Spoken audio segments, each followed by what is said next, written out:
84 वर्षाचे होणार आहात. निवृत्त व्हा आणि नवं नेतृत्व तयार करा. अजितदादांचा कोणाला सल्ला?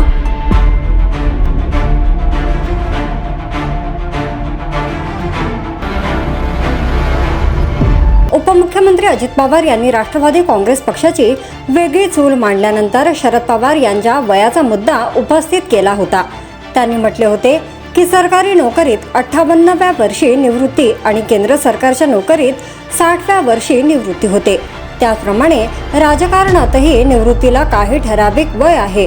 मात्र काही जण 84 वर्ष वय पूर्ण झाले तरी थांबायला तयार नाहीत. अजित पवार यांनी नाव न घेता शरद पवारांवर निशाणा साधल्यामुळे गेल्या वर्षी त्यांच्या वक्तव्याची जोरदार चर्चा रंगली होती.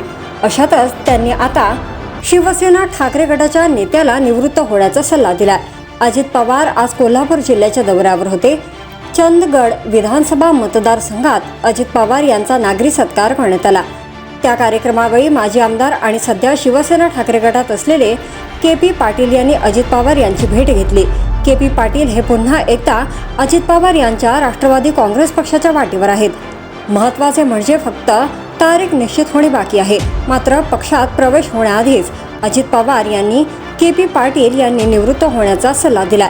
अजित पवार यांनी म्हटले की के.पी. पाटील आता तुम्ही पुढे तरी थांबायला पाहिजे. 2029 सालच्या विधानसभा निवडणुकीपर्यंत तुम्ही 84 वर्षाचे होणार आहात. त्यामुळे आता निवृत्ती घ्या आणि नवं नेतृत्व तयार करा.